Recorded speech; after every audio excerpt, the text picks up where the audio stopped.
언니들 몸무게가 어떻게 되세요? 이런 몸무게를 물어봤습니다. 네 이놈! 몸무게를 물어보다니. 그만두지 못하겠느냐! 이건 근육에도 알려주지 않는 비밀이라고요? 맞습니다. 그렇죠. 남의 비밀을 알려하려는 게 대역죄로 다스릴 것이다. 사실 저도 살짝 비만이긴 합니다만 살이 찌면 몸이 무거워집니다. 그리고 그와 더불어 질병이 생기기도 합니다. 오늘은 이 비만과 질병의 상관관계에 대해서 알기 쉽게 풀어드리려고 합니다.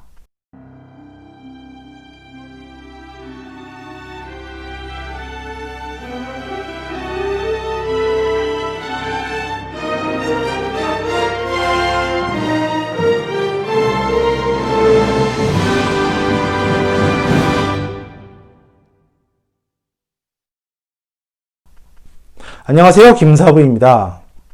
언니 김사부에게 물어봐 채널에서는 언니들이 궁금해하는 이야기들을 사례를 중심으로 이해하기 쉽게 전해드리고 있습니다. 구독과 좋아요, 알람 설정까지 부탁드리고요. 주변 분들에게 추천도 부탁드립니다. 오늘은 한글을 창제하시고 조선시대 최고의 임금으로 우리에게 알려져 있는 세종대왕님의 이야기를 해볼까 합니다. 드라마 뿌리 깊은 나무를 보면 한석규 씨가 세종대왕의 연기를 하죠. 나란 말씀이 흉기게 달아 문자와로 서로 삼아디 아니할세. 우와, 이 장면 정말 멋진 장면이었어요.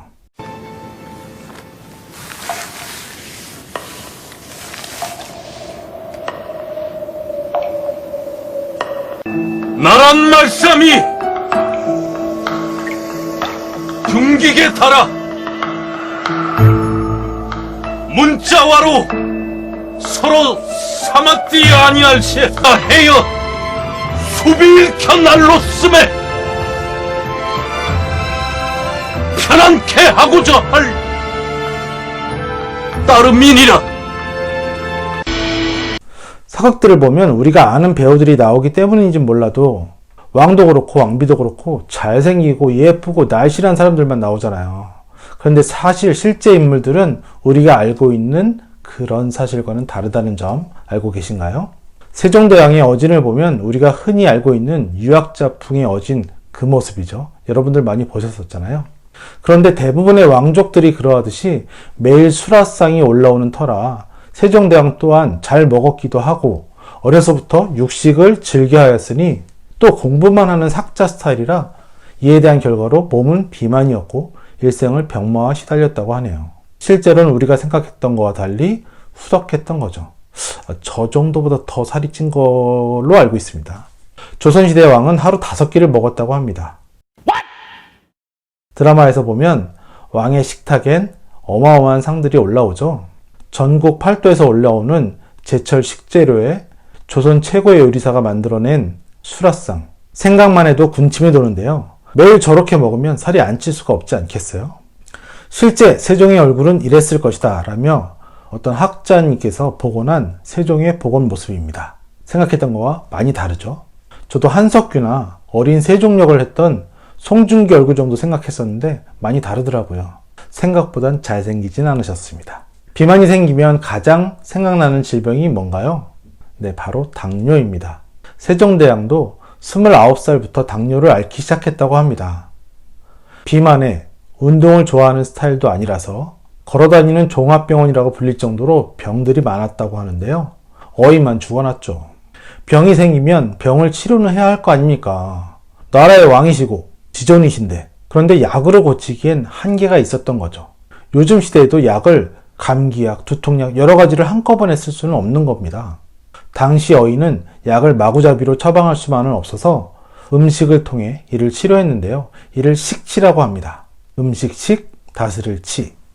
식료차뇨라고 해서 음식으로 질병을 치료하기 위해 편찬한 우리나라 최초의 식이요법서가 있습니다. 서문에 기록된 내용을 보면 세상을 살아가는데 음식이 우선이고 약이 그 다음이다. 음식으로 치료하고 그 다음으로 약으로 치료한다는 개념이라고 할 수 있겠죠.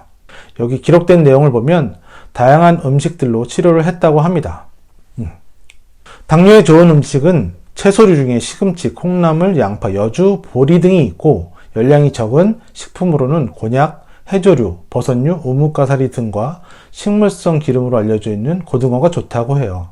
우리 무슨 요리 프로그램인가요? 그러면 안 돼. 음식을 소개하려고 한 건 아니니까 당뇨에 좋은 음식들은 인터넷을 참고하시면 좋을 듯 하고요. 다시 세종대왕 이야기로 돌아가 볼까요? 세종대왕에게는 당뇨병도 있었지만 시각장애도 있었다고 합니다. 한글 창제와 백성을 위해 밤을 새기도 하는 고된 일정에 점점 앞이 보이지 않았습니다. 세종실록 지리지의 기록을 보면 이런 내용이 있습니다. 한번 따라해 볼까요? 내가 두 눈이 흐릿하고 깔깔하며 아파 밤부터는 음침하고 어두운 곳은 지팡이가 아니고는 걷기에 어려웠다. 왕 같나요? 한글을 만들고 매일같이 공부하고 밤늦게까지 회의를 거듭하다가 시각장애까지 온 거죠. 아마 이건 당뇨 합병증이기도 했을 것 같아요. 그럼에도 불구하고 세종대왕은 백성들에게 이렇게 말합니다. 내가 비록 눈이 멀었지만 너희는 한글을 잘 써야 한다. 혈관성 질병이기도 한 당뇨병은 인슐린 분비량이 부족하거나 정상적인 기능이 이루어지지 않는 등의 대사질환의 일종으로 혈중 포도당 농도가 높은 것이 특징이고요. 소변에서도 포도당을 배출하게 됩니다. 당뇨병은 제1형과 제2형으로 구분이 되는데 제1형 당뇨병은 이전에 소아당뇨병이라고 불렸었으며 인슐린을 전혀 생산하지 못하는 것이 원인이 되어 발생하는 질환입니다. 인슐린이 상대적으로 부족한 제2형 당뇨병은 식생활의 서구화에 따른 고열량, 고지방, 고단백의 식단, 운동 부족, 스트레스 등 환경적인 요인이 크게 작용하는 것도 있고요. 이외에 특정 유전자의 결함에 의해서도 생길 수 있다고 합니다. 세종대왕도 마찬가지의 경우죠.